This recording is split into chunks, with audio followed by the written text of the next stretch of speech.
আমরা ক্ষমতার দেখা পেলে, চেয়ার একটা পেলে আমরা যখন জালিম হয়ে না উঠি, যখন ক্ষমতাশীল হই, আমরা যখন প্রধানমন্ত্রী হই, আমরা যখন প্রেসিডেন্ট হই, আমরা যখন পাওয়ারফুল হই, আমাদের সবচেয়ে বড় পরিচয় যে আমরা আব্দুল্লাহ, আল্লাহর গোলাম, এটা আমরা ভুলে যাই।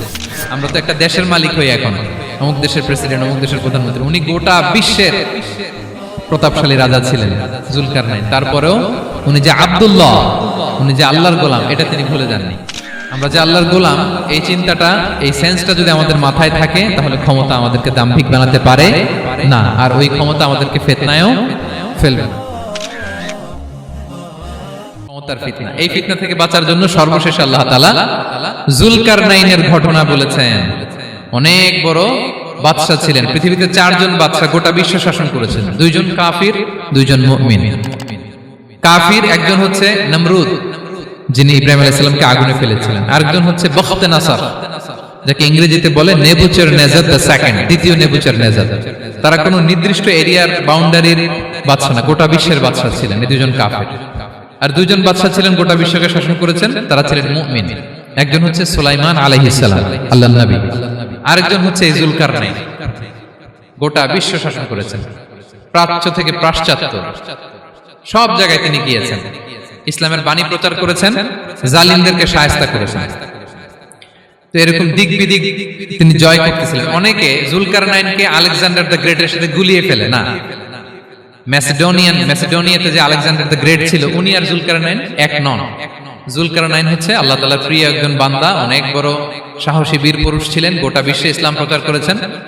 করতে করতে করতে করতে অনেক বড় ঘটনা, আমি সব শেষের ঘটনাটা বলি। উনি জর্জিয়া, বর্তমান যে জর্জিয়ার তিবলিসি এরিয়া, এখানে এসে একটা এলাকার সন্ধান পেলেন, যারা ওনাকে এসে বলল যে এখানে একটা জঙ্গলি গ্রুপ আছে যাদের নাম ইয়াজুজ মাজুজ, তারা এসে আমাদের উপর হামলা করে। হে জুলকারনাইন, আমরা আপনাকে ট্যাক্স কালেক্ট করে দিচ্ছি, আপনি তাদের মাঝে আর আমাদের মাঝে একটা প্রাচীর তৈরি করে দেন। আপনারা ইয়াজুজ মাজুজের নাম শুনেছেন না? ইংরেজিতে বলে গগ ম্যাগগ।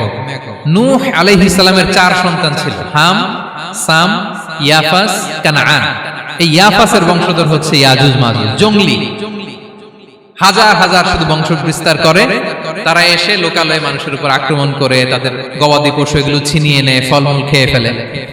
তো জুলকারনাইন বাদশার কাছে যখন বিচার দেয়া হলো, উনি বললেন ঠিক আছে, তোমাদের ট্যাক্স দেয়া লাগবে না, তোমরা শারীরিক পরিশ্রম করে আমাকে সাহায্য করো। তো উনি বর্তমানে হচ্ছে এক পাশে কৃষ্ণ সাগর, ব্ল্যাক সি, আরেকদিকে কাস্পিয়ান হ্রদ বা কাস্পিয়ান সাগর, এর মাঝখানে 1200 কিলোমিটার লম্বা মাউন্টেন রেঞ্জ, পাহাড়ি এরিয়া। আপনারা গুগলে দেখবেন। এইখানে 2 পাহাড়ের মাঝখানে ফাঁকা জায়গায় তিনি বড় বড় লোহার পাত প্রথিত করলেন, গেড়ে দিলেন। এরপরে তামা, সীসা গালিয়ে বিশাল একটা ওয়াল তৈরি করলেন। এটা জুলকারনাইন উনার বানানো ওয়াল বা ড্যাম, প্রাচীর। এখন আর ইয়াজুজ মাজুজ আসতে পারে না, ওরা আর আসতে পারে না। ওরা প্রতিদিন এটা ভাঙার চেষ্টা করে, কিন্তু ভাঙতে ভাঙতে আরেকটু ভাঙলেই ভেঙে যাবে। ওরা বলে আগামীকাল ভেঙে ফেলবে, ইনশাল্লাহ বলতে ভুলে যায়। এজন্য এরপরের দিন এসে দেখে আবার এটা আগের মতো হয়ে আসে। কিয়ামতের আগ দিয়ে ওদের মধ্যে এই ইনশাআল্লাহর প্রেরণা আসবে। তাদের একজন বলে উঠবে, আগামীকাল ইনশাআল্লাহ আমরা এটা ভেঙে খান খান করে দেব, ঠিকই ভেঙে ফেলবে। তখন তারা ভেঙে চুরে কুটি কুটি ইয়াজুজ মাজুজের দল এসে হামলে পড়বে। সামনে পড়বে তাবারিয়া সাগর, একদল এসে তাবারিয়া সাগর এমন ভাবে খাবে, এই দল যাওয়ার পরে আরেক দল এসে এখানে যে সাগরে যে পানি ছিল এটা কল্পনাই করতে পারবে না। তারা পৃথিবীতে ফিতনা ফাসাদ করবে। ঈসা আলাইহিস সালাম তখন আসবেন, দোয়া করবে আল্লাহ তাআলার কাছে মুমিনরা, একটা মহামারী দিবে আল্লাহ তাআলা ইয়াজুজ মাজুজের মধ্যে, ওরা মরে যাবে সব। এরপর বিশাল এক পাখি এসে তাদেরকে আল্লাহর মর্জি মাফিক এমন এক জায়গায় ফেলে আসবে, কেউ জানবে না। তো তারা যে পচে গলে মাটির সাথে মিশেছিল, এই গলিত লাশ থেকে মাটি খুব উর্বর হয়ে যাবে। এরপর আল্লাহ তাআলা পৃথিবীর মধ্যে বারাকা দিবেন, কিছু রোপণ করলে তাড়াতাড়ি ফুলে ফেপে বড় বড় ফলমূল হচ্ছে। তো এটা কিয়ামতের আলামতের অন্য কোনো আলোচনায় হয়তো আমরা বলবো। তো জুলকারনাইন তিনি বিশাল এখানে প্রাচীর তৈরি করে দিয়েছিলেন, এবং প্রাচীর তৈরি করে দিয়ে তাদেরকে বলেছিলেন যে যতদিন আল্লাহ তাআলা চাইবেন এটা থাকবে, এবং যেদিন আল্লাহ তাআলার আদেশ আসবে এটা ভেঙে খান খান হয়ে যাবে। তার মানে দেখেন, এত পাওয়ারফুল, এত শক্তিশালী, এত ক্ষমতাধর হওয়ার পরেও তিনি তার ক্ষমতাকে কার দিকে ফিরিয়ে দিয়েছেন? যে আল্লাহ যতদিন চাইবে এই প্রাচীর টিকে থাকবে, যেদিনই আল্লাহ তাআলার আদেশ আসবে এই প্রাচীর ভেঙে খান খান হয়ে যাবে। সো আমরা ক্ষমতার দেখা পেলে, চেয়ার একটা পেলে আমরা যেন জালিম হয়ে না উঠি, এটা হচ্ছে এখান থেকে শিক্ষা।